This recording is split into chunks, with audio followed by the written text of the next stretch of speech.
Hello, everyone. Welcome to episode 232 of the J Situation Podcast. I'm recording this on October 8th, 2024. How are all you wonderful folks doing today? Yeah, I hope you're doing well. Man, you East Coast folks can't catch a break. Yeah, man, good luck with that storm, Florida friends. I see the storm's approaching from the west, which is a little unconventional. So, yeah, hopefully you've gotten out of there if you need to. And if you're hunkering down, please stay safe. You're in our thoughts. I know how the hurricanes can be, so hang in there. Over here, where it's dry, things are going pretty well. All gas, no brakes. Taught a wonderful course today on some different hazards to people.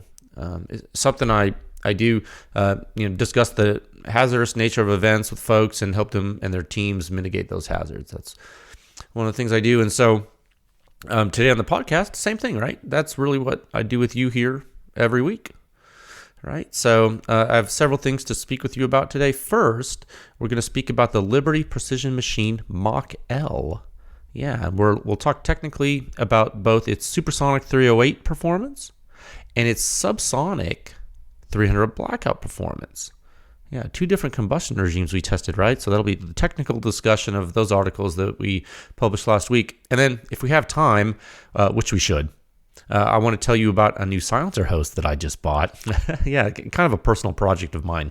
The Walther PPK SD in 32 ACP. Yeah, so suppressing that is a little bit of a challenge, I think. And so that could be cool. So hopefully we'll get into that today as well. Okay, so let's go on with the show. So if you've been here before, welcome back. And if you're new to the podcast, welcome. We're glad to have you. There are timestamps in the episode description for you to skip to where you like.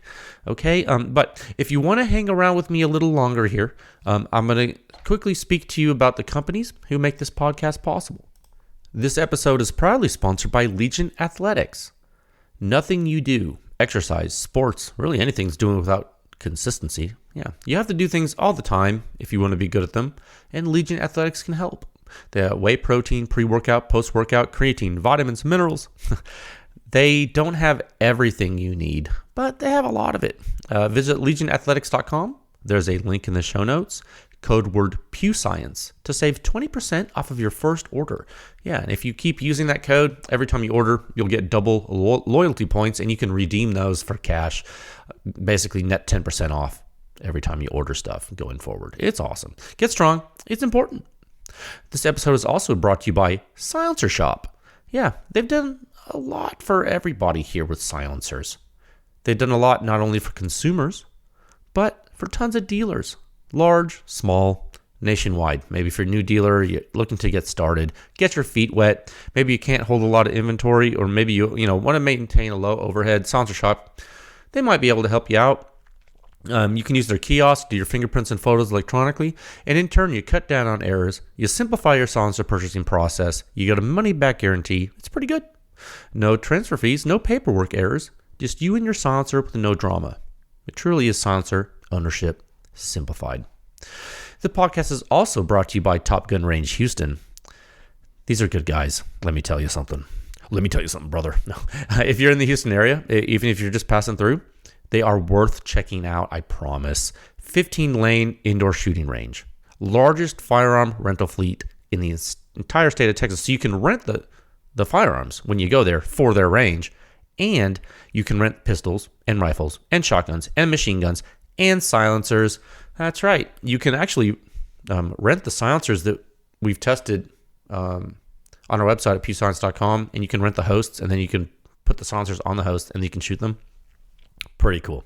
You can actually try things out before you buy them, which is actually really rare in the NFA world, so that's cool. Yeah, you can check out all of the rental inventory on their website at topgunrange.com, and you can find them on Instagram at topgunrange. Okay, go check them out. The podcast is also brought to you by Capital Armory. Yeah, it's no secret that silencers are in high demand right now, and at least at the current time, approvals are going pretty quick. And you need options as a consumer to find stuff. I get it. It happens. Capital Armory is here to help with that. They have a unique twist on it. They have a large selection of silencers to help you with the paperwork. They ship the silencer directly to you, which is pretty huge, okay? If you live in one of the 42 states where silencers are legal, you can order a silencer in your living room and then have it shipped directly to that same living room. Let's say you work nights, you can't make it to the store, it's not in your schedule, just use Capital Armory and cut all that out, save time. It's awesome. The podcast is also brought to you by the Pew Science Laboratory. I'm the technical director of the lab, and in the interest of public education, we have chosen to continue to do this podcast, to continue to sponsor this effort, and we run a public research effort which we feel pushes the silencer industry forward one test at a time. If you visit pewscience.com, you will see something called the suppression rating. It is the simplest and most accurate hearing-safe rating for your suppressed small arms, and it's based on true human inner ear response of the entire gunshot from before the combustion takes place all the way until all the combustion is gone, blown down from the weapon system, mechanical operation has ceased, and the entire event is over. Okay? Pew Science is the home of the Silencer Sound Standard. There are 7 sections. It's the most in-depth and accurate silencer data and analysis on the planet. And it's available to the public 24/7 at pewscience.com. And you yourself can support this podcast. You can support Pew Science. You can support all the public testing we do. You can help us keep the lights on by joining with a membership at pewscience.com. That'd be awesome. Also, there's a donate feature if you're into one-time things, which is, of course, great. Every little bit helps. We're thrilled. We've received some wonderful donations recently, which just really warms our hearts. It's really amazing. You guys are really coming through. It's really great. Something that's free, doesn't cost you anything, because if times are tight, I get it. Like, you don't have to contribute monetarily. We'd ask though, if you listen to the podcast and you find this information useful, go ahead and give us a good, like a 5-star rating on the old iTunes there, or the Spotify, or maybe a like and subscribe on the YouTube. Because you can listen to this podcast kind of everywhere. So that'd be great. Let folks know that silencers and guns are awesome. We can normalize the use of suppressed small arms, which would be the overall goal of this effort, at the end of the day, which I think everyone in here agrees with that. I think if you listen to this podcast, you probably agree with that, I would say. Okay, I got 3 topics for you today. Boy, is this going to be a crazy one. Topic 1, Sound Signature Review 6163, the Liberty Precision Machine Mach-L on 308 bolt action. We will look at the technical discussion of that article published last week. In topic 2, we will move to Sound Signature Review 6164, the same silencer, the LPM Mach-L, this time with subsonic 300 blackout. We'll look at how that performance scales. On topic 3, I would like to talk about the Walther PPK SD, specifically the one chambered in 32 ACP, or 76.5 millimeter Browning. Yes. The one true caliber? Possibly, no. It's a James Bond gun, guys. We're going to talk about it. We have to, right? Okay. Let me see if I can find my notepad here. Oh my! He says with no space on his desk. Topic 1, at a time of 8 minutes and 18 seconds. Very good. Okay, 1 moment, please. Like I was saying, just like I told you guys last week, I've been teaching these courses on Tuesdays and Thursdays, and this Thursday courses, and my voice is like crazy right now. I'm gonna try. Well, I gotta pause. 1 second, I'll be back. Okay, I'm back. So, Sound Signature Review 6163, the Liberty Precision Machine Mach-L on 308 bolt action.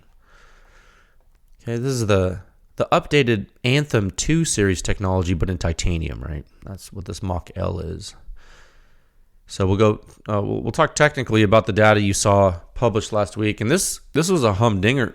And I was thinking about that. I've been saying that, and I don't know when I started using that word, but I do know that I have used it a lot to describe silencer performance this year. There have been some straight up humdingers tested in the standard in 2024, and the year's not even over yet. And I think, and this is just a theory, so might not be true, but I think what might be happening is something I'm calling it the Pew Science effect, where we get a lot of inquiries for silencer testing, right? We do a lot of tests on a lot of silencers, and that's in addition to our internally funded research, right? So the client-funded research happens a lot, and oftentimes it doesn't get published, for whatever reason. It might not get published for whatever reason. Now, sometimes it does get published and you see some from a variety of manufacturers, right? You see stuff from several different performance levels. You really do. And you guys have seen a lot of that this year. And when you look at who decides to have their analysis published, a lot of times the results are pretty wild, and you get the humdingers. And I think the likelihood of that, the humdingers being published, I think the likelihood of those happening out of the client testing is probably higher. And I think that's the effect of throwing your hat into the ring, knowing you have something really, really solid. Because if you're coming to the playing field, you're already confident. That is what we have seen, right? So, and there's usually, I mean, not always, but there's usually a very good reason to be confident if you're confident, because you know you have something special. And that's, we've seen that play out a lot. And so I would say here in this scenario, I think that definitely fits the description. After knowing Riley at Liberty Precision Machine long enough, seeing what he's been designing and making, I think they knew what was going to happen here. And when you shoot this thing, I think you're going to know too. This is one of those ones where I think when we published it and people saw it, they're like, oh, well, yeah, it sounds great. Of course it's scoring like that. It sounds great. There was not a lot of, I don't think there was any controversy in this one. Was there? I mean, not that I saw. And then, and again, and you know, there is another reason for that, and this is actually technically relevant. It's very important to understand things like this. So this is a silencer, the Mach-L. It's one of those things that doesn't have a lot of qualifiers. So what do I mean by that? I mean, there are certain things in the standard where you have to be like, well, you got to be in the free field, and yeah, it's going to be boomy, so keep that in mind. And there's all these little things because, you know, that's true. I mean, we do test in the free field. The suppression rating is only valid in the free field, and so you know, when a silencer has a really complex flow characteristics, sometimes when people are shooting it in other places, you really, like, you can have some deviations that kind of throw people for a loop, and that's understandable. That's human. But this isn't one of those things. Okay, the Mach-L is one of those, it's a gas trap. It's a gas trap silencer and makes sound disappear. Okay, got it. I mean, that's the long and short of this. I mean, and frankly, it really is that simple. And it's that beautiful utilitarian simplicity that I find to be pretty interesting about the Mach-L. And a lot of the other Liberty Precision Machine stuff. I mean, when you consider how small the company is, where they started, where they're going, you know, Pew Science members and folks that listen to the podcast, you know, for the past several years have seen LPM, man, they've been in this game pushing for a minute now, right? It doesn't seem like that, but look how long they've been doing it. You know, publicly like this. When you see the original Anthem series from them and you see how it performed, and they basically came out of nowhere, a lot of people that are super into silencers noticed that, and they were like, well, wait a minute. Those things are how long? Right? You remember that when the Anthem series was really first coming out, and they're like, wait, it's how long and it's how quiet? Really? And you'll see, if you dig on the internet, if you really look, you'll find these Liberty Precision Machine loyalists, these LPM loyalists, like, do they know something that other people don't know? Well, I mean, maybe. It's entirely possible. I mean, you don't see heavy marketing from LPM. You don't see heavy marketing from, they're really not out in your face like a lot of these companies. Some of these companies that their name recognition is for good or bad or indifferent is amazing because they're always pushing with marketing. Well, LPM doesn't really do that much. They do a little bit, but they're just not heavy on that. But make no mistake, boy howdy, that certainly does not mean some of their products coming out of their shop aren't humdingers, though. I'm telling you, let's get into it. I'll show you. So pull up 6163 on the website. That Mach-L Supersonic 308, a really great benchmark for 30 caliber silencer. I think the Supersonic 308 bolt action. I think it's an incredibly solid benchmark for a 30 caliber silencer. We've seen that over the years. This silencer is hub mountable. We tested it with its direct thread adapter that came with the silencer. With that, the direct thread adapter is 9.28 inches long. It's a big boy. Built to be quiet. Built to be quiet. Not too heavy. Okay, it's titanium. It does come in a steel version if you want, but it's not called the Mach-L steel. It's called the Anthem L2. I know that's a little confusing. It's okay. Nothing much else to say about the physical characteristics. That's about it. Very utilitarian. Smooth. It's black. No frills. It's a no frills silencer, and I think that's something that some people like, some people don't, but that's okay. Let's look at the performance. That's why you're here. So if you look in the article, if you have it pulled up, that's great. You can have the member version pulled up. I would recommend that if you're a Pew Science member. If you are if you are not a member, you can pull up the free version. It's just fine. You can follow along just fine. It won't leave you behind, okay? So bottom line up front, starting at the top of the article, 43.1 suppression rating at the muzzle, 1 meter left of the end cap, 1.6 meters above the ground in the free field. That means away from all reflecting surfaces except for the ground, which is 1.6 meters below the end cap. Understand? Got it. 52.9 shooter's ear suppression rating. That is 6 inches right of the shooter's right ear. Okay? Very good. This brings us to a composite suppression rating of 53.5. Okay, ladies and gentlemen, boys and girls, dogs and cats. That's in the 50 zone, okay? And this is a supersonic rifle. That is not a 22. That is not a 9mm. That is not a 300 blackout weapon. That is a full power rifle cartridge. 52.9 at the shooter's ear in the free field. That is absolutely bonkers. Okay, this is what the highest levels of bolt gun suppression look like. Okay, there are only a few opportunities for people to witness things like this. Okay, now we're getting more every day. Don't get me wrong, technology is advancing. We are testing great products. That's true. We're getting more every day. And I think the ranking section shows that. But in silencer history, it's certainly not that common. It's certainly not. 30 caliber silencers have, by and large, proliferated now to a degree that's not normal. It's artificially inflated, and there are reasons for that. Okay? There are reasons for that. We don't have to get into them now. We're not going to play the blame game of why 30 caliber silencers are so popular, but they are. And some of the reason was because folks thought that they could put anything through the hole and it would be fine. But a knock-on effect of that is that our 308 bolt gun data set is incredibly large. Notice that we kept with one cartridge because we thought it was important to standardize that. There are simply tons of these 30 caliber silencers and tons of performance claims. And until you have a really large data set of really, really clean test data accompanied with comprehensive engineering analysis, you really don't know where you are. Okay?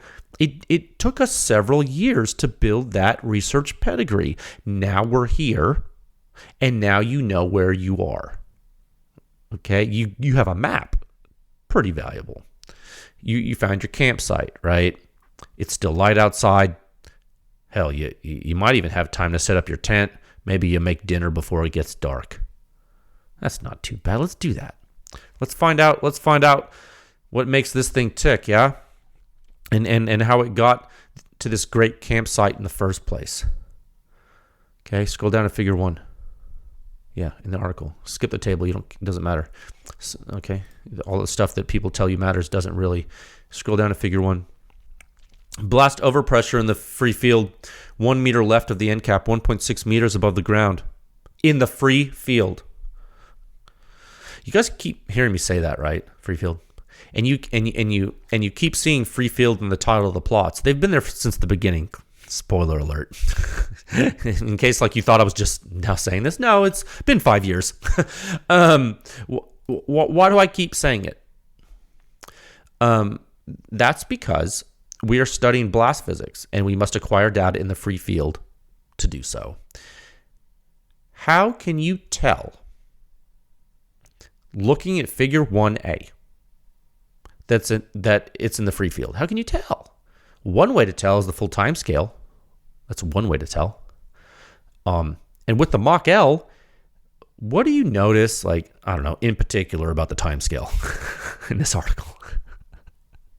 It's super long, right? Why? Well, the Mach-L is a gas trap, traps gas. It takes a very long time to blow down, very long time. So long, in fact, that in the article, we decided to pull out the pressure history to a really long timestamp just to show you. We were like, we're just going to pull out long just to show you and put it in perspective. I just want to accentuate that. And, all of our data goes out really long. And, sometimes we'll just show you more, whatever. We have time histories go out forever. Until data acquisition ends, which is way past what you see there. But we want, good report quality figures in these, especially now 2024 as we continue to get better. So I wanted to show you more in this particular one because I wanted to drive the point home. Until your blowdown is complete, is the event over? No. Let me repeat that. Well, let me repeat that question to you. Until all of the blowdown is complete out of the bolt gun silencer, is the event over?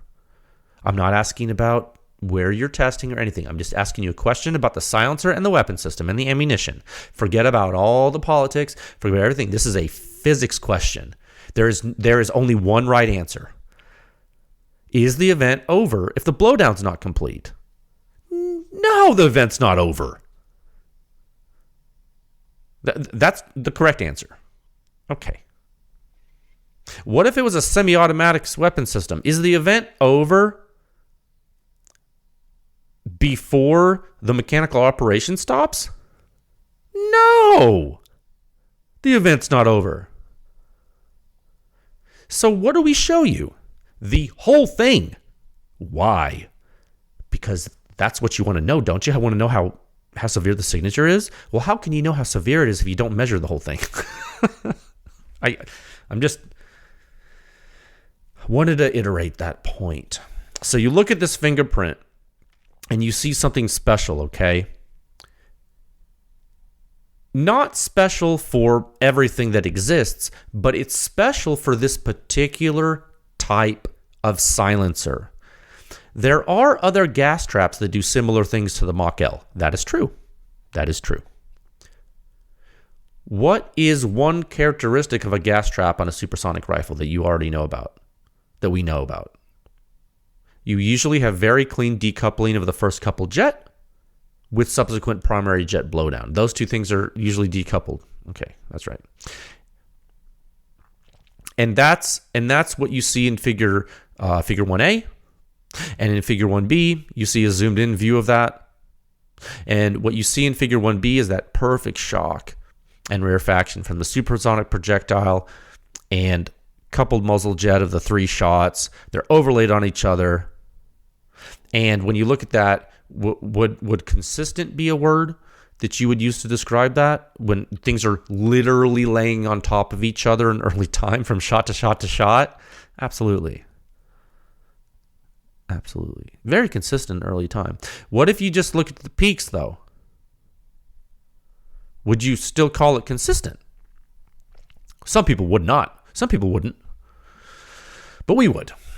We would because we don't just look at the peaks. We look at the physics. We look at the wave shape, the timing, the frequency, the phase, the duration, the amplitude. We're looking at the whole thing. I'm telling you, those shots are consistent now. But there's another phase of behavior. One second.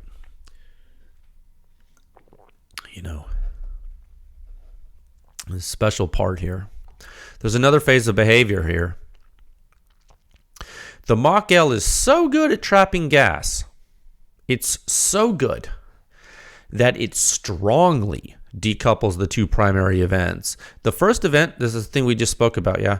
The bullet leaves, a combined blast jet happens with it, and the silencer hums along as the primary muzzle blast, it basically works its way through the system, right? You're working your way through the system. Now, there's a point in time At which the expanding gases, they say, it's time we make our exit. And that they do. After about 31 milliseconds or so, the momentum really starts to build. And you can see this start to happen in Figure 1A, the first fingerprint of the silencer in Figure 1A, that second phase of behavior. And another way to view the second phase of behavior from the Mach-L is, like I always tell you, to change from pressure space to impulse space. So instead of viewing the pressure acting over time, we can look at the momentum transfer potential of the waves over time. It's a little bit different way of looking at it. And then we can watch that gas momentum build. That's in Figure 2. That's right. So in Figure 2, boy, this Mach-L, man. It takes a while for that momentum to accumulate. And this is a really great illustration for you. This is the literal definition of a high omega metric, right? The initial slope of the curve in Figure 2 is very, very shallow. The slope is inversely proportional to the omega metric, and that's derived mathematically in Article 640. Okay, it's just a simple computation based on the measured data. There's nothing proprietary or crazy about it. It's just there. It's just math. Just math. So when I've been calling the Mach-L a gas trap, that does have basis in physical reality. Yes, measured physical reality, computed physical reality. The suppression rating is high. Yes, that is correct. But the mechanism by which it achieves the suppression rating is being a gas trap. They're not mutually exclusive. I'm just telling you, this is how it's working. So I hope that makes sense. So, like the suppression rating, it's an analytical calculation using waveform parameters, okay? The data plots you see are measured test data. So this is important to understand, guys. It's through the reconciliation of the measurements and the analysis that we form the basis of judging the performance of the silencer. Okay, we have to reconcile what we measure and what we calculate to form the basis for performance. That's how this is done. This is literally the definition of applied research, testing, and analysis. This is what we do. So this is like all baked in, and it's all complementary. So when you look at Figure 2, let's get more technical. When you look at Figure 2, Figure 2A and 2B, you see how for all of these shots, the impulse accumulation from the first phase of the behavior, that first jet, in impulse space, it looks like a little spike again in impulse space. It was a tall spike, that shock wave with a subsequent negative phase in Figure 1. When you move to Figure 2, you see how it's clearly only in the positive phase. Then you dip down. It's approximately like 30-something milliseconds there. You see that? You see it's pretty consistent from shot to shot. In fact, almost all of the shots, and they're lying on top of each other again in impulse space, right? You see that? Consistent, yes? Okay. That's what I was talking about before with the shock wave. Now you're seeing it in impulse space. Now let's look at the second phase of the behavior in Figure 2. Note when the momentum starts to build and it reaches its maximum, shot 1's a little higher. The black curve's a little higher, right? That's FRP. Okay. Makes sense to you. Yes, makes sense? Cool. You would think that, like, if you're just looking at this and you didn't really know what the silencer was, but you saw that, you might think, yes, during FRP, there is, in fact, more air to support secondary combustion. And you do, in fact, see blast momentum accumulation be a little bit higher due to that. And that should track to you, right? Yes. And in shot 2, it drops because that air has been consumed, and now you're a little more rich in your combustion environment, right? You got more fuel than air, right? Makes sense. Yeah? Okay, cool. But then what happens? Shot 3 happens. And you're like, okay, tracking. Okay. Then what happens? Well, you keep shooting. Things continue to get hotter as the heat soak permeates the silencer. They're getting hotter with every shot. Shot 4 happens, and you're like, uh-oh, SpaghettiOs. What now? Well, it runs away with just as much momentum accumulation that you noticed in the first shot in FRP. But it's shot 4. How could that be happening? Why would that happen? It's interesting. Is that an outlier? Well, no, it happens again in shot 5. Uh-oh. Why would that be? Why would it start to happen now? It wasn't happening in the shots 2 and 3. Higher momentum during FRP. Lower momentum after FRP. But after a couple of shots, it starts to climb back up. Why would that be? It's heat. It's because of heat.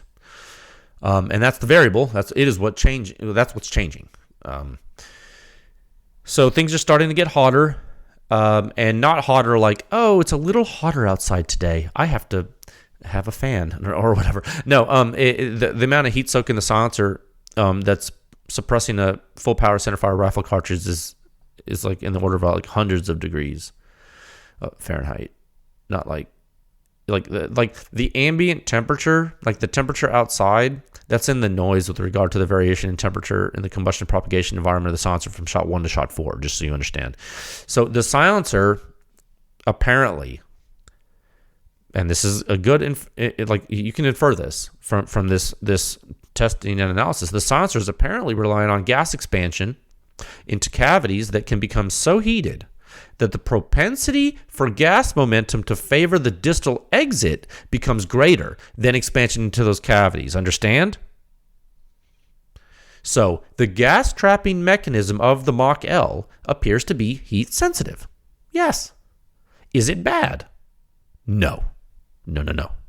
It's actually extremely normal for this to happen. It really is.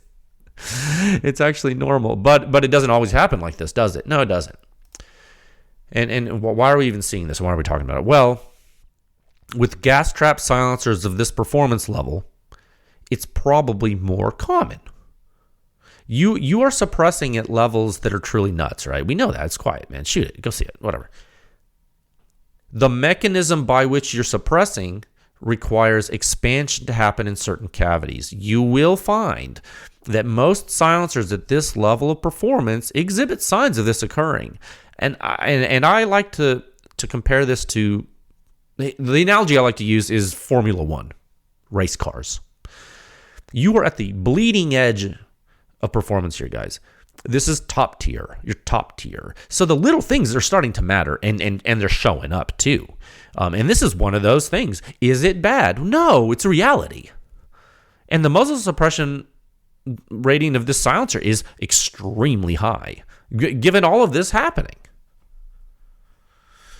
But I want to explain to you why you're seeing what you're seeing in the test data, to make sure you understand this stuff's real. This isn't just random blips on a chart.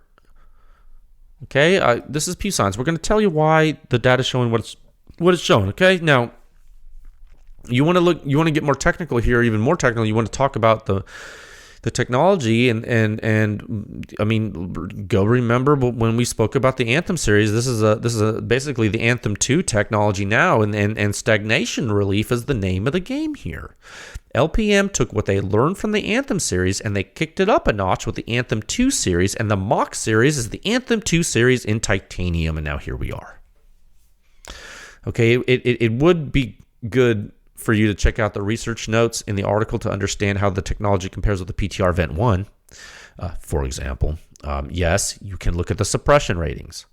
Yes, I know. You can do that. But the physical mechanisms of suppression are very different between the two silencers, and seeing that there are multiple different ways to skin the cat here to solve the problem and still get good results, it just goes to show you there are multiple mouse traps. There's multiple ways to do this, and that's a good thing. That's a good thing. It's good for companies. It's good for innovation. It's good for consumers. It's just plain good for the state of practice. Okay? And there are some things we noticed in the early time pressure history from the Mach-L that we believe are related to its construction, and we see it in the test data, and it's nothing bad, but look at Research Note 2, I think. Yeah, Research Note 2. And this is going to be some foreshadowing for later. We'll talk about it when we add some more context. But there are things you start to notice at these levels of performance that are not typically we're talking about at the lower levels of performance, just because it's like there's way more other severe things happening. So we don't get into the nitty gritty, because you don't need to get into the nitty gritty, because you can't even tell the nitty gritty is happening because it's really bad. But here it's not bad. It's great. So the little things show up more. Again, Princess and the P, Formula One. Highest levels of performance, they're going to the more decimal places because we're trying to win. They're trying to win, right? Okay, so it's not buying a Mustang. Yes, the Mustang's fast. I get it. Great car. This is not a Mustang.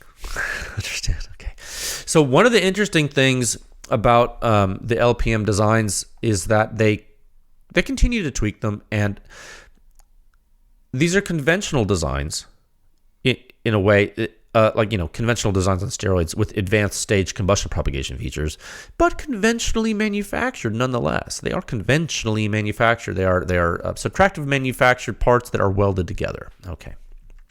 Did you know, riddle me this, did you know that the CGS Hyperion was first released in a machined and welded model, but they went to 3D printing because it was just more efficient to do it? Did you know that? It's true. It is. Some people that have old welded Hyperions swear they're quieter than 3D printed ones. There could be some acoustic impedance things happening there that most certainly could result in that. There could be some other flow things going on too. I don't know. I haven't tested a welded one. I just thought that was interesting. The reason I'm bringing it up is because I really feel like LPM is going to get to that point. I can taste it. There are several companies, I think, that if they keep chasing the dragon here, they're going to get to that point. And at some point, to do the things you really want to do and keep the thing easy to make and not be too heavy, you're going to want to print it. And that's why I do think printing is the future. I'm not saying you can't do wonderful things with subtractive manufacturing. Do not get it twisted. But I am saying things are advancing, and printing's going to keep pushing that advancement. I do think that. There's a lot of cool things going on. So, go back to the article. Yeah, and see, if you're a member, look at the shooter's year data and analysis. Really incredible, frankly, and really, really clean. And this is great test data to look at because it's so clean. And you can see some really great consistency that, at least for me, gives some comfort about what to expect as the shooter. I simply have not seen, and this is true, and I don't mean this to be controversial or inflammatory, I have not seen shooter's ear data as clean as this anywhere. I just have not seen it. And this was a really great test program. It went really well. Really proud of the team here. Just look, this data is just, it's actually incredible. This data specifically shows you some things that set this apart from the Cat JL and the Vent 1. And all three silencers are doing incredible things here. But again, all three things are doing them differently. And gosh, what a time to be alive. We have all these different technologies, and they're all doing great things in a different way. And I really love that. And that's, that's a good time as any to compare. Go scroll all the way down to figure 5 here, the bar chart, the red and blue bar chart there. And this figure has all the 308 tests in it, as long as the silencers in Omega Zone 6 or above. Okay, that's a lot of silencers. If you want to see more and compare them apples to apples with the suppression rating elsewhere, you can go to the rankings table, and that has everything. But this article wanted to make the figure not too big. So there's still a lot of silencers in this figure. Now, the reason that they're plotted like this in this order is because plotting by Omega can be good, because this is letting you view the silencers in order of how much external gas momentum transfer rate is happening. It's like the lower on the chart, the longer it's taking gas momentum to accumulate outside the silencer. That's like the time dependent phenomenon that is mapped to Omega intrinsically. And intrinsically, is that the right word? Inherently? No, intrinsically? Inherently. Implicitly. Implicitly. Sorry. I don't know. It's one of those words. Yeah. So anyway, you look at the chart and notice anything wild? Like what happens when the omega metric gets, I don't know, above 1, let's say. Pick a benchmark. What happens when the omega metric gets above 1? What is that? Omega zone 7, right? What happens? Wild stuff happens. Yeah, there are really good things in lower zones. Don't get me wrong. Like I don't know. Here's an example. The Anthem S. Anthem S is in zone 7. It's still fantastic. That's a good example, and there are others too. But what I'm saying is, when you start to really trap gas in the silencer, things can get pretty wild. So you look at the highest levels here. It is not typical to have a super high omega and a loud silencer on 308. It's not typical. When you get it above an omega metric of 2, you're really trapping gas at the distal end, like for a while. That is true gas trap land. Now, the vent, you take the PTR vent 1, it's not that kind of gas trap, and omega's a lot lower than it is on Mach-L, right? Because remember, high omega does not necessarily mean the quietest. Now, it has some correlation to combustion propagation delay, of course, due to the nature of the calculation, but it doesn't mean the quietest. Take a look what happens when you like. Here's a good example of this, or really like a topical, practical, historical example, and it's in the chart. Take a look at what happens when you just stack a really good, efficient baffle in more quantity and just make it longer, like with more of them. Look at the Nomad L. The Nomad baffle itself, like you take like a Nomad TI, it's excellent. It shares technology with the Hyperion. There's a reason why the Nomad's so good. Nomad baffle is amazing. The Nomad TI is a great silencer. Look what happens when you make it long with the Nomad L, though. Still great by most measures, and by every reasonable measure. The Nomad L is a great silencer, very quiet. Super duper gas trap, but not the quietest. Did you get diminishing returns in the design of the Nomad L? Absolutely. Why? Well, it's not a holistic design. It's a brute force. It's a brute force baffle stack design. Just keep adding baffles and it'll get quieter. That was clearly the design philosophy of that silencer. It's not a staged design. There's no staging at all. You know what a staged design is? Vent 1, Hyperion, Cat JL, Liberty Precision Machine Mach-L. These are holistically staged designs ready to rock, more advanced. They're more advanced. They are. They're more advanced. Okay. There's levels of this. There are levels to the game. Again, Formula One. I'm telling you, man.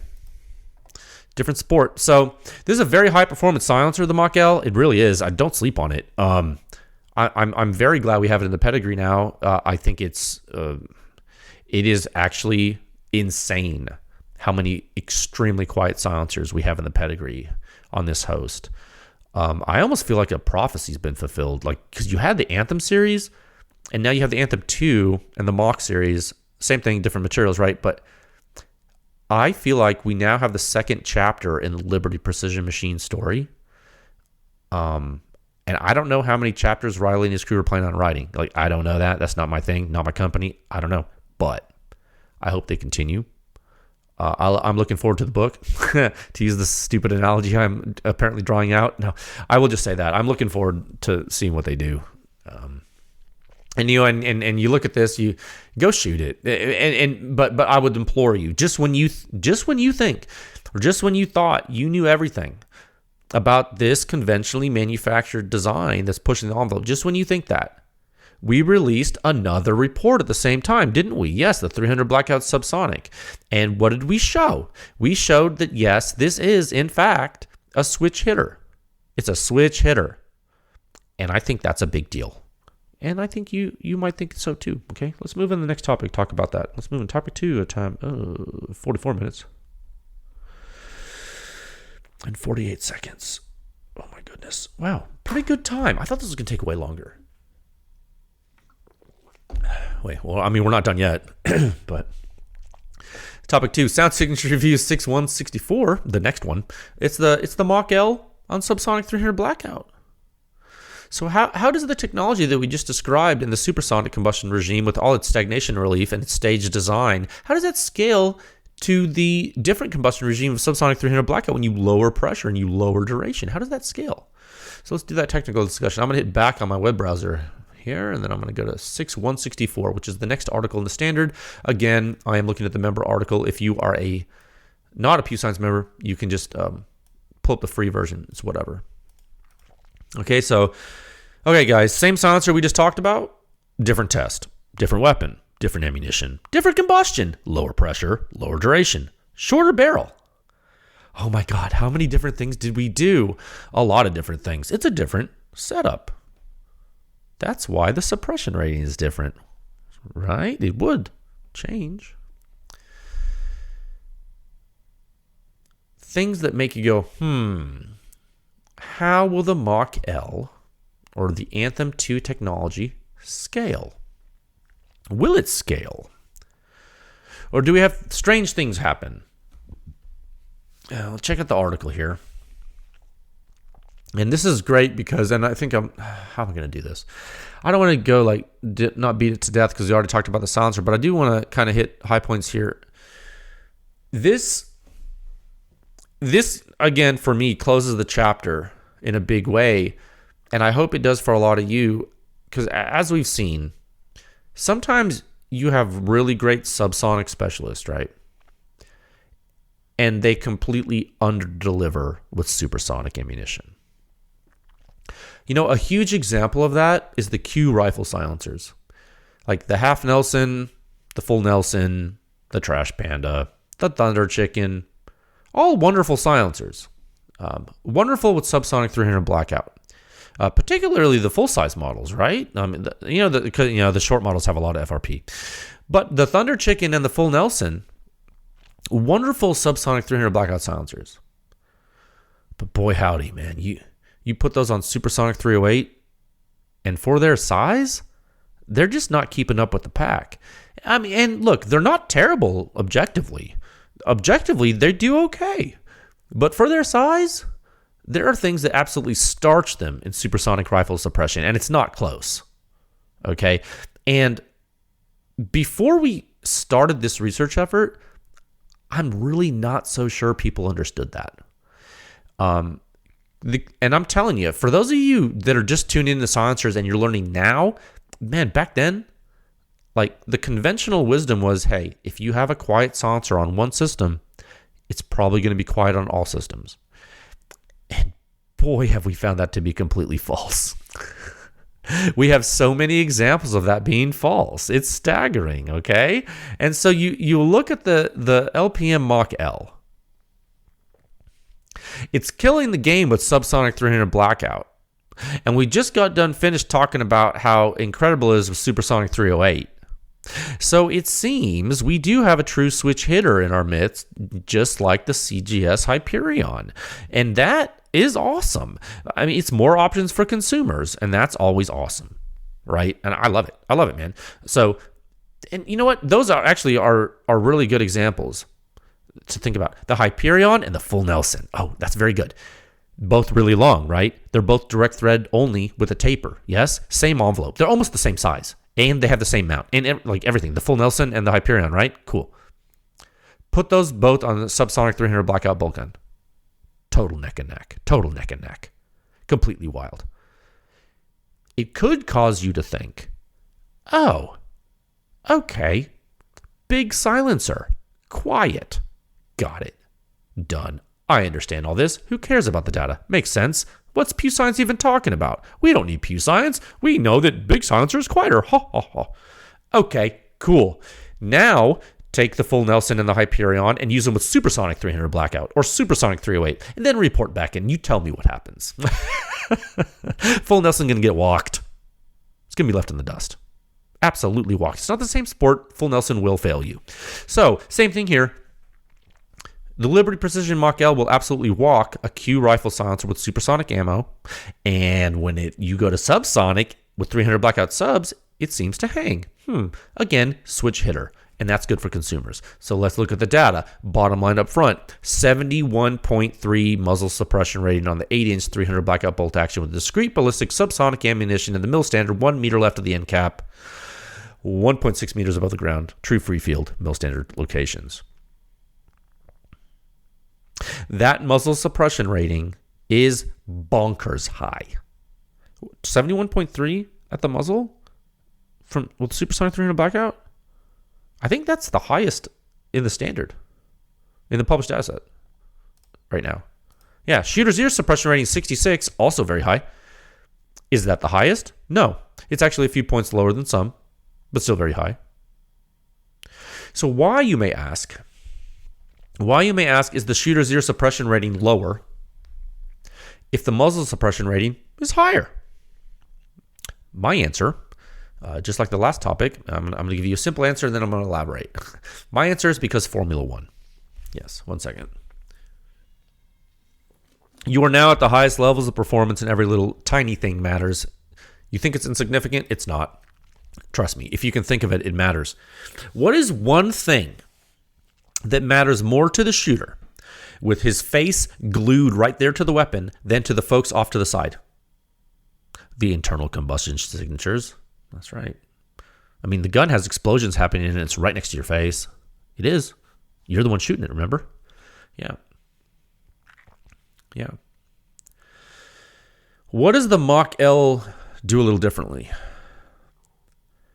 It has that initial blast chamber venting and the construction that has a little bit higher initial free field signature, like we saw in the 308 article. There is that little bit higher initial free field signature in early time. Does that phenomenology translate to this combustion regime and rear its head? It absolutely does. And would that potentially change with material or mount type? I think that's a good question. I think you should stay tuned. Hint, hint, hint. Hint, stay tuned. Hint, hint. To see how this technology can change when you do that. Hint. Stay tuned, please. Okay. So let's look at the fingerprint. Scroll down all the way. Figure 1. Okay. Figure 1. A lot of parallels here to those events you saw in the last article. It's a gas trap. Yes. Okay, very good. And even in the subsonic combustion regime with this short duration and lower amplitude, you see two distinctly different phases of behavior in Figure 1A. You also see that same momentum ramp in Figure 2. It's almost like it's the same silencer, different combustion. Weird. What else do you see in Figure 2, guys? You see that later shot high accumulation in shot 5 there. Oh, man. Doesn't happen in shot 4, though. Why? It happened in shot 4 in the 308 test. How come it didn't happen in shot 4 in the 300 blackout test? Well, it takes longer to get hotter with subsonic 300 blackout than 308.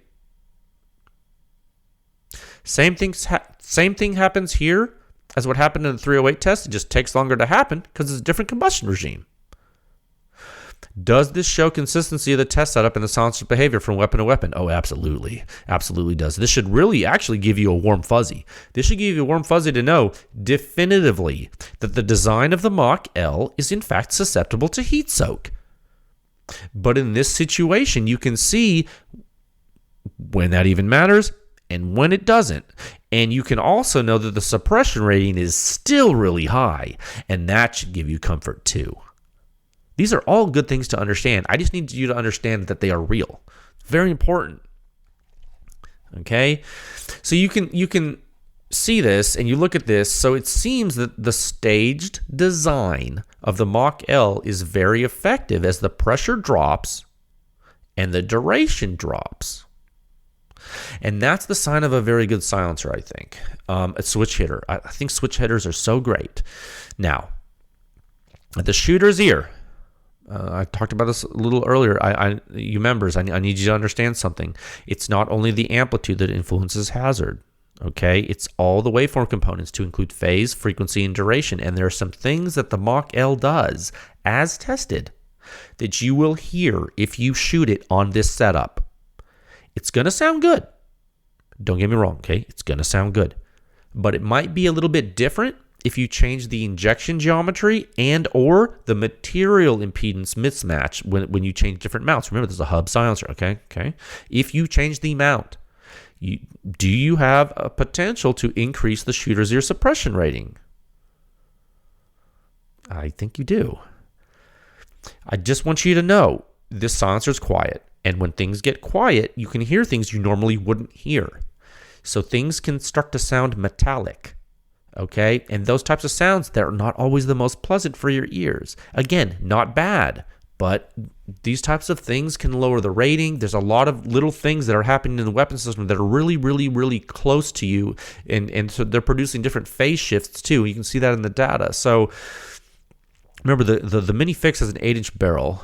You're shouldering the weapon. It's subsonic ammunition. There's the combustion. It's all contained really close. There's the quieter you get, the more the little knobs to turn become bigger knobs. I hope I'm getting that point across correctly. Now, it's pretty interesting because when you look at the full Nelson, which is like neck and neck with this thing, their muzzle and ear ratings are almost flipped. That's really interesting to me. It's a different mechanical system, different geometry, different attachment, different blast chamber. Okay, so combustion is propagating differently. The gas propagation out of the distal end's different. Both are incredibly quiet, but they're just different. But the composite ratings are really close. That's cool. Remember, Formula One. Maybe one's lapping it. Maybe one's passing it on one lap. Maybe the other one passing on the other lap. But they're both neck and neck, and they're screaming, they're going. Fast cars, quiet silencers. And you know what's kind of nuts in all this? How close some of the other silencers are getting at the shooter's ear. 1 second. Excuse me. You scroll down on this chart, and remember, this is a Formula One race, guys. Pew Science, one of the reasons Pew Science was created, but besides like me trying to find the quietest stuff for myself, was to make competition. And you scroll down the article, the chart there, figure 6. When you look at the whole chart, there are things in the mid 60s at the ear, and that's really cool. That's really cool. Because that's such a good place to be for subsonic 300 blackout, I feel like. It's the things that also get a high muzzle suppression rating that are really nuts to me. Because those are the things that shine more in late time and outside the free field. So ninjas like to use them, which is cool. Ninjas are cool. You don't make them mad. They're ninjas. So, and we have a lot of data, and I'm excited. I'm excited to add more 300 blackout subsonic data. I know we don't have enough yet, but it's a platform meant for suppression. It's supposed to be quiet, and testing it on a short barrel really makes things work, or work for it. It makes things work hard. And that, I think that's important, because remember the Vox S from Energetic Armament and how it was supposed to be Hollywood quiet according to the internet reviewers. Remember when all the internet reviewers told you it was Hollywood quiet, and then remember when we tested it, it turns out it wasn't Hollywood quiet at all. And then remember when we tested it with a wipe, and it turns out it's still louder than the Surefire 300 SPS. Yeah, Pepperidge Farm remembers. Yeah. So it's important to understand that although 300 blackout subsonic can be quiet, and maybe like 16-inch barrels and things like that can be quiet, a short barrel 300 blackout system will really test the limits of suppression, okay? Because muzzle blast is more intense, and muzzle blast is what we're trying to suppress, guys, okay? This is what we're trying to suppress, the explosion. You can't beat physics. Physics doesn't care about your brand. It's what we're trying to contain. Okay, I really wanted you to look at figure 6. There are levels to this. 300 blackout subsonic is supposed to be quiet. When you put a silencer on it that isn't designed for it and it's loud, blame the silencer. Okay? Because maybe the silencer's just not intended for it, and that's okay. But don't pretend it is, because that's not okay. There's a range, okay? Look at the chart. I want you guys to understand this is a spectrum. Not all silencers sound the same. It's just not true. And it does matter. And if people want to make fun of you and say that you're chasing decibels and yada yada, well, you can just tell them, no, I actually care about the performance of my systems. F off. I want to look at real data. And just leave it at that. It's not that hard because this is real. I mean, go shoot a Mach-L. Go shoot a Mach-L on a minifix with discrete ballistics ammo. You'll giggle. Okay. Then go shoot a Huxworks or OSS HXQD 762. Go shoot a flow-through silencer from Huxworks on a 300 blackout subsonic, and you tell me what happens. Is it going to be louder? Maybe. Does the data show that? Yeah. Okay. I'm just saying there's levels to the game, and some silencers are meant for things some silencers aren't. It just so happens the Mach-L is a switch hitter with supersonic and subsonic, and that's really valuable to know. And that's what I'm going to say. Like, all in all, just to close this out for the silencer, it's a tremendous silencer. Tremendous performance, tremendous effort, tremendous incremental advancement. I think it's a steadfast dedication to improvement for LPM that paid dividends. And Riley, I'd say good job. I think we at Puissance, we're very proud to be able to showcase your hard work here. Hats off to you. I hope this talk did it justice for you, man. You worked so dang hard and you did so good. So Godspeed, sir. I'm proud of you. All right. Let's see. Let's move into topic 3. Oh man, I'm running out of space on my little envelope here. Topic 3. At a time of 1 hour, 1 minute, and 30 seconds. Oh my goodness, we're almost finished. But this is so cool. The Walther PPK. Oh my goodness, guys, I have it on my desk right here. Okay, just 1 second. I'm gonna remove this magazine here. Okay, I'm gonna rack the slide. Oh yeah. I'm going to let you hear the trigger, or the hammer drop, rather. This is a stainless steel pistol. It is so pretty. It's chambered in 32 ACP. Yeah, the Walther PPK SD in 32 ACP, 7.65 millimeter Browning. You know, I've heard people call this the one true caliber. Is it? It could be. You know, James Bond used this gun. You know, this one's the SD, so it has the threaded barrel, and that's what I want to talk about with you. It's super fun to get new silencer hosts. This is like one of my favorite things to do in my life, really. And I hadn't been keeping up with handguns that much recently. I've just been so busy, and there's like a lot of things going on. But I saw one of my buddies online on the internet. He DM'd me some on the Instagram. He like sent me something. He was like, dude, look what Walther is just announcing. And I was like, what? So they released the PPK in 32 ACP here in the States, right? And it's not like the PPK S, which is the Walther PP frame with a PPK slide. And the reason they made the PPK S was because there's like an import regulation that you can't import the silencer if it's too light or too small or something. And so they just made the PPK bigger so they could make it somewhere else and ship it here, whatever. Cool. This is not that. They're making these in Arkansas, and this is an actual PPK. So the grip's a little shorter. It has an actual PPK frame. It's a true PPK, and it's actually the one I bought. I just got it from a distributor. I literally, as soon as I figured out they were there and I looked at them and saw how cool they looked and what it was chambered in, I went right there and I bought it immediately. It's a true PPK. It's chambered in 7.65 millimeter, 7.65 Browning, which is 32 ACP. And the reason that part's important is because there are two other choices. If you want to do this James Bond thing and you really think the PPK is a cool gun, you don't have to do the James Bond thing, but if you really think the PPK is a cool gun, like a lot of us do, you could do like one of 3 things. There's 2 other choices. You could go 22, which is rimfire, right? It's fun, but it's rimfire. So yeah. You could also go 380, right? What is 380? Well, it's 9 millimeter short. More powerful than rimfire. It's a lot more powerful. But this is a blowback gun. And so what did James Bond use in the PPK? Bro, he used 7.65 Browning. He used 32 ACP. Right? Yeah, so here we are. Okay, that's why I got it. Now, and one of the things here, I wanted to bring this up. The difference between the 380 version and the 32 version, I think that's important because this is the PPK SD, and this is the factory threaded pistol. Factory threaded pistol. Okay, so you thread a Walther PPK. It's a little bit challenging, right? The barrel's fixed to the frame, and so what Walther does is they turn on the barrel, they thread it, and then they install an adapter extension onto the barrel. And that adapter has half 28 threads, so half-inch diameter threads, 28 threads per inch. That's what that adapter has on it, and it stays on the gun. You can remove it if you need to remove the slide, yada yada. It's the exact same way the rimfire version of the gun's threaded. Okay.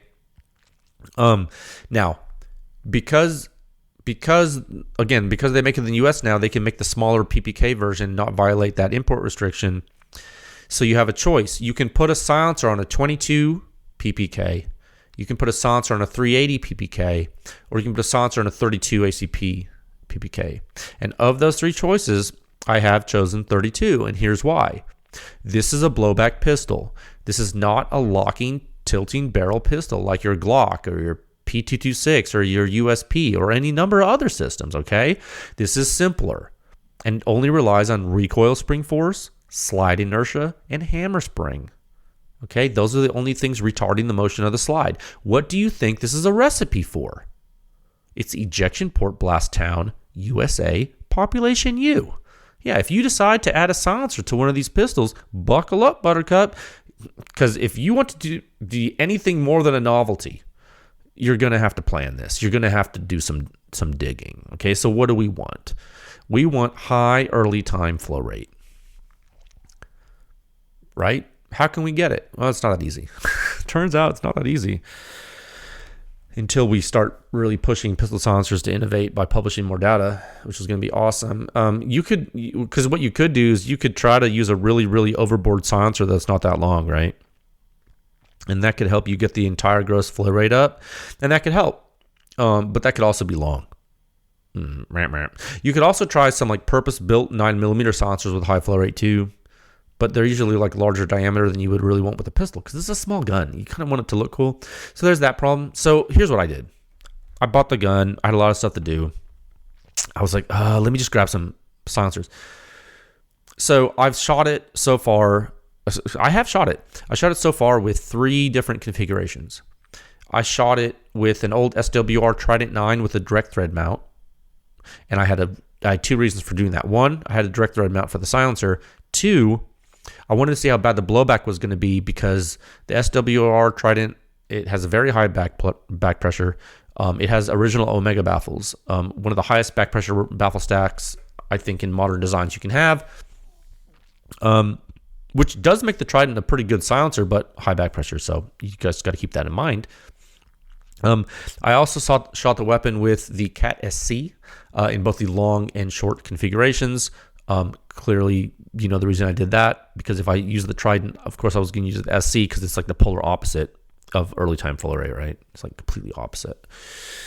And to do that, I didn't seem to have, at least in my immediate vicinity, a direct thread mount. So I used a CGS half 28 piston with a fixed barrel spacer to put it on the gun, because you don't want to. Because, keep in mind, guys, this is a fixed barrel weapon. You don't want to use an inertial decoupler. So I had to, because I didn't have another mount. So I just put a fixed barrel spacer in it, and that way it didn't move back and forth. So those are the only 3 configurations I've used so far with a gun, and I used S&B ammunition. I forgot the bullet weight. I don't have it on my desk, but I bought a case of it. So I figured it was full power ammo. I did some research. I asked some people. They recommended a couple different brands. The S&B full power 32 or the 7.65 millimeters seemed to be the ticket. So I bought a case of it. That's good for now. So my initial thoughts after shooting the gun with those silencers. As expected, the SWR Trident, it made the gun spit some stuff back in my face. Okay?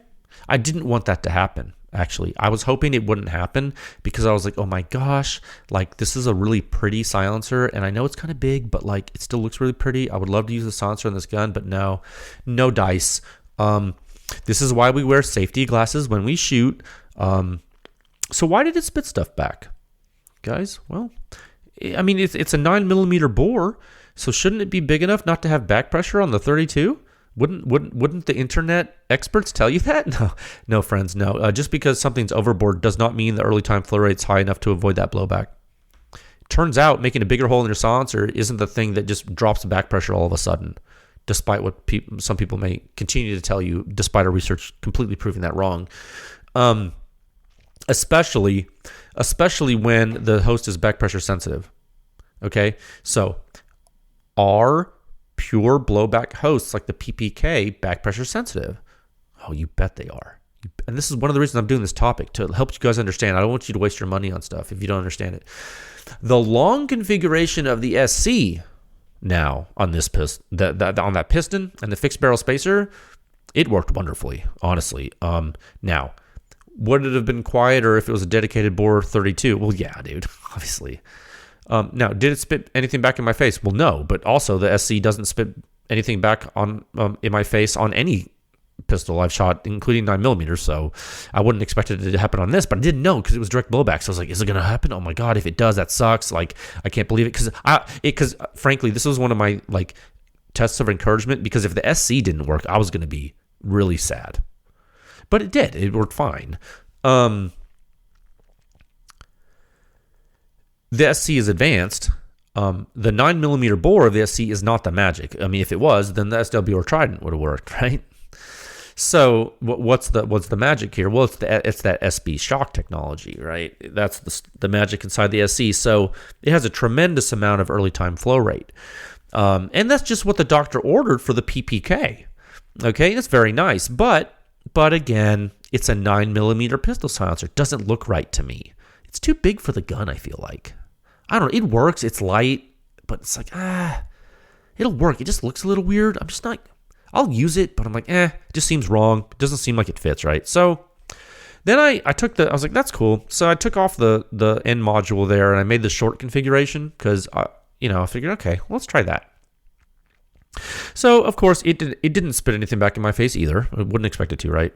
Stands to reason, given what I told you about the long configuration. Now, the thing here is that, of course, the short configuration is going to be louder. Yes? You saw that in our test data with the 9mm on the website.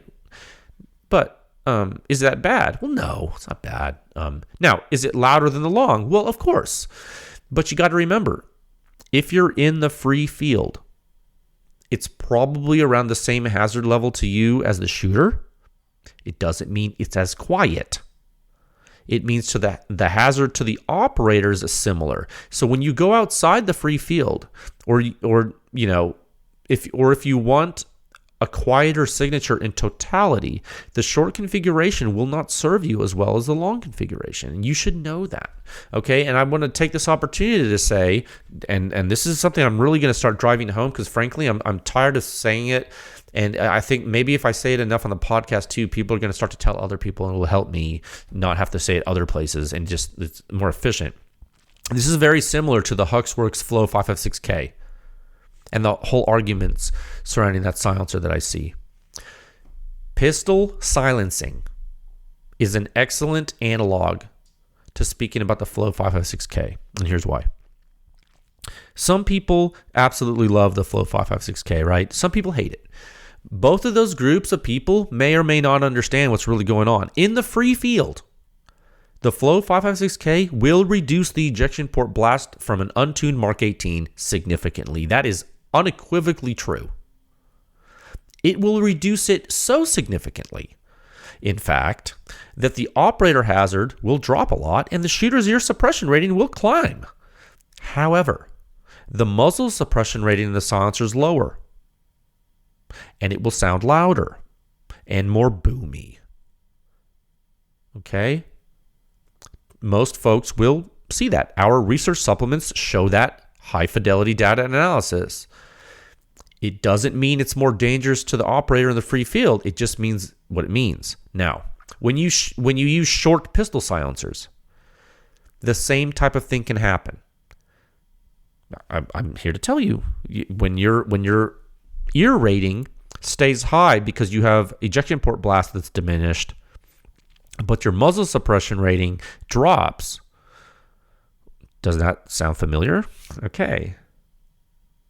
So, where do we sit with suppressing this PPK? This is a challenging host to suppress. This is not a silencer-friendly host. Yes, I know it's threaded. Does Walther in their manual talk to you about high back pressure silencers? No. Should they? I mean, I think they should. If now they're threading it. I'm telling you. Remember, we've been talking about this. Some people call me crazy, but guess what? Whose responsibility is this? Is it the gun maker or the silencer maker? Funny.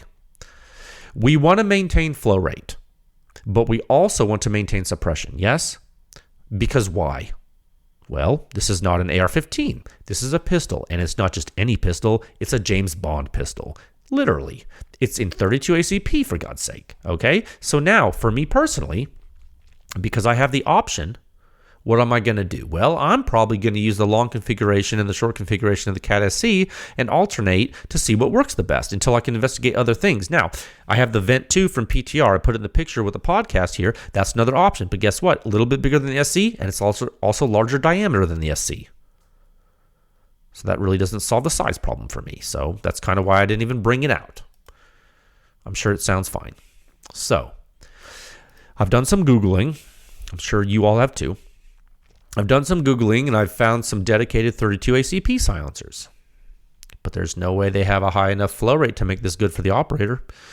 And I'm telling you, if an SWR Trident bored to 9mm, if that increased ejection port blast to make it worse for me when shooting, which it did, I am not going to use some conventional baffle 32 silencer just out of the gate and think I'm going to be okay. I'm not going to do that. I'm not going to go to some small silencer manufacturer. Oh, didn't you know they make a dedicated 32 silencer? I love it. Oh, do you love it? Have you used it on the PPK?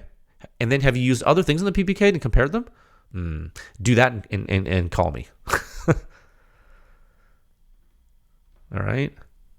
I'm going to need to see some data, or I'm going to need to try it, or you're going to need to try them back to back. And we need to understand this to be able to tell you guys that something has actual viability. I'm not going to play games with this. Okay, so I would urge everyone pursuing these PPK SD pistols to really be careful choosing silencers dedicated for them. If you have some silencers already, great. That's fantastic. You're in a better position than a lot of people. So by all means, try them on the gun. Okay, but without having good information, I wouldn't go spend $500 or $1,000 or whatever on a silencer for this gun.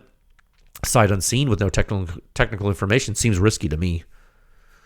I think maybe Pew Silencer should take that risk because, I mean, I'm telling you, given my experience with the gun already, this is my advice. I would be careful. I mean, it's a fun gun.